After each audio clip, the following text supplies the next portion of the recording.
الجنات بحلول شهر الصوم والرحمات والرضوان.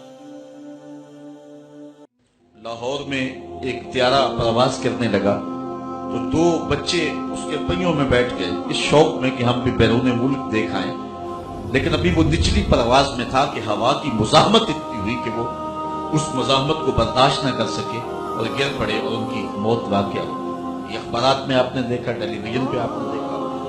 تو 200 کلومیٹر فی گھنٹے کی رفتار سے نچلی پرواز میں جہاز جا رہا تھا تو اس کی مزاحمت ان سے نہ ہو سکی، اور اگر وہ 1000 کلومیٹر فی گھنٹے کی رفتار سے جائے تو پرخچے اڑ جائیں. اگر اس کی پشت پہ بیٹھے، اس کی ننگی پشت پہ بیٹھا نہیں جا سکتا، اس کے جسم کے ٹکڑے ہو جائیں، آگ لگ جائے جسم کو. اور لاکھوں کلومیٹر فی سیکنڈ کی رفتار سے جانے والے براق کی ننگی پشت پہ بیٹھنے والے شاہ سوار کی عظمت کو سلام کرنے کو جی نہیں چاہ رہا. کیا سمجھو گے میرے نبی کو؟ جس نبی کی سیر سمجھ میں نہیں آتی اس کا سفر کیسے سمجھ میں آ سکتا ہے؟ مسجد حرام سے لے کر کے مسجد اقصی تک حضور علیہ السلام ارشاد فرماتے ہیں میرے پاس براق لایا گیا کہ گدھے سے بڑا تھا اور خچر سے چھوٹا تھا، اور حضور نے اس کی رفتار کی کیفیت بھی بیان کرتے ہوئے ارشاد فرمایا جہاں اس کی نظر جاتی تھی وہاں اس کا قدم جاتا. ہمارے پورے جسم میں 2 آنکھیں نور ہیں، اور وہ بھی ساری نور نہیں، ان میں سیاہ دائرے ہیں، وہ بھی سارے نور نہیں. ان سیاہ داروں میں 2 نقطے اور روشنی اتنی کہ یہاں سے نظر اٹھائے آسمان کے چمکتے ستارے دیکھیں، اور جو کھروں سے لے کر سر کی چوٹی تک نور تھا اس کی نگاہوں کا عالم کیا ہوگا. جہاں اس کی نظر جاتی تھی وہی اس کا قدم جاتا. اور انسان سرعت کے ساتھ جا رہا ہو، راستے میں قریبی عزیز بھی کھڑا ہو تو پہچان نہیں پاتا. یار میں تیزی میں تھا، جلدی میں تھا، میں تجھے پہچان نہیں سکا، ہیولا سا نظر آیا. لیکن اتنی رفتار سے جا رہے ہیں، پہچان کا عالم کیا ہے؟ مررت بقبر موسیٰ فائزہ ہوا قائم یصلی فی قبرہ. میں حضرت موسیٰ کی قبر کے قریب سے گزرا، میں نے دیکھا کہ وہ قبر میں کھڑے ہو کے نماز پڑھ رہے تھے. اور حضرت موسیٰ علیہ السلام یہاں ہیں، حضور علیہ السلام مسجد اقصی میں پہنچے تو حضرت موسیٰ وہاں موجود تھے. تو کیا حضرت موسیٰ حضور سے سری و رفتار ہیں؟ قطعاً نہیں. تو پھر پہلے کیسے پہنچ گئے؟ پہلے اس لیے پہنچے کہ حضور اپنی رفتار سے تو جا ہی نہیں رہے، حضور تو جا رہے ہیں براق کی رفتار سے، اور حضرت موسیٰ علیہ السلام گئے ہیں نبوت کی رفتار سے. براق جتنا مرضی سری کیوں نہ ہو وہ نبوت کی طاقت سے آگے تو نہیں ہو سکتا، اس لیے حضرت موسیٰ پہلے پہنچ گئے. یہ پہلا مرحلہ مکمل ہوا سیر جو ہے وہ عرضی کا. مسجد اقصی میں نبیوں کی امامت ہے اور وہ بھی ایک عنوان ہے، لیکن میں ابھی سیر کے حوالے سے بات کروں. وہاں سے دوسرا مرحلہ پہلے آسمان تک. یہ نور کی ایک سیڑھی تھی جس پہ حضور تشریف فرما، اور یہ براق سے بھی سری و رفتار تھی. اس کے بعد پہلے آسمان سے لے کر 7ویں آسمان تک حضور فرشتوں کے پروں پہ گئے. یہ براق سے بھی اور سیڑھی سے بھی سری و رفتار حضور کا جانا تھا. 7ویں آسمان سے سدرہ تک جبریل امین کے پروں پہ گئے، اور یہ فرشتوں کی رفتار سے بھی تیز رفتار تھی. یہ 4 مرحلے مکمل. سدرہ پہ جبریل نے عرض کی لو دنوت خطوۃ لاحترقت، اگر میں ایک قدم بھی آگے بڑھوں تو جل گیا. کوئی فلک تے رہ یار گیا، کوئی جا سدرہ تے ہار گیا. ایک کالیاں زلفاں والا سی جڑا عرش تو بھی لنگ پار گیا.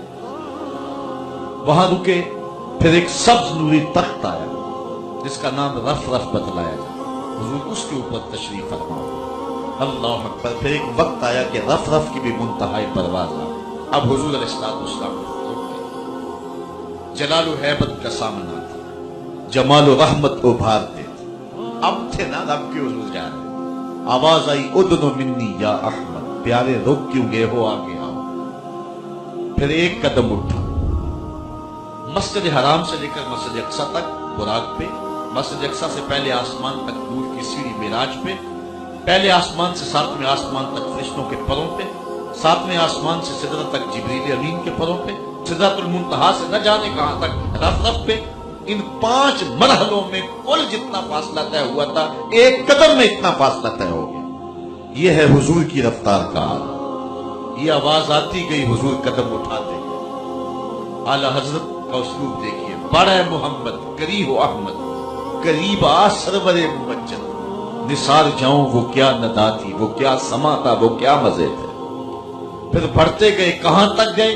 خرد سے کہہ دو کہ سر جھکا لے، خرد سے کہہ دو کہ سر جھکا لے، گماں سے گزرے گزرنے والے، یہاں خود پڑے ہیں جہت کو لالے، کوئی کیا بتائے کدھر گئے تھے، سراغ عین و متا کہاں تھا، نشان کیف و الا کہاں تھا، نہ کوئی ساتھی نہ کوئی راہی، نہ سنگ منزل نہ مرحلے تھے، کمان امکان کے جھوٹے نکتوں تم اول و آخر کے پھیر میں ہو، محیط کی چال سے تو پوچھو کدھر کو آئے کدھر گئے تھے۔ اللہ تعالیٰ نے اپنے محبوب سے اس خاص شب میں کلام فرمایا، محبوب کی جھولی میں بہت کچھ ڈالا۔ علامہ ملا جیون فرماتے ہیں 70,000 اسرار، 70,000 رموز، 70,000 حکایت اور 70,000 احکام حضور کی جھولی میں ڈالا، 50 نمازوں کا تحفہ دیا۔ اور پھر اللہ تعالیٰ جل شانہ نے 50 سے نمازیں تو 5 کر دی، لیکن ثواب جو ہے وہ کم نہیں کیا۔ من جاء بالحسنۃ فلہ عشر امثالھا، جو ایک نیکی کرے گا 10 کا ثواب دیں گے، پڑھو گے تم 5 ثواب 50 کا عطا فرمائے، کیونکہ اس کی باتیں بدلہ نہیں کرتی ہیں۔ اب یہ نماز ہے جو معراج کا خاص تحفہ مصطفیٰ کریم امت کے لیے لے کر کے آئے ہیں، اور یہ ابدیت کا بندے سے اظہار ہو۔ میں کہتا ہوں جو نماز نہیں پڑھتا وہ کیسا عاشق رسول ہے؟ عاشق رسول ہو اور حضور کی آنکھوں کو ٹھنڈک نہ پہنچائے، یہ کیسے ہو سکتا ہے؟ 5 گانا نماز شعار زندگی بنا لے۔ آئیے اپنے رب کے حضور جھکنا سیکھیں، اس سے بڑا بد نصیب کوئی نہیں جو رب کو سجدہ نہیں کرتا۔ قیامت کے دن پہلا سوال نماز کا ہوگا۔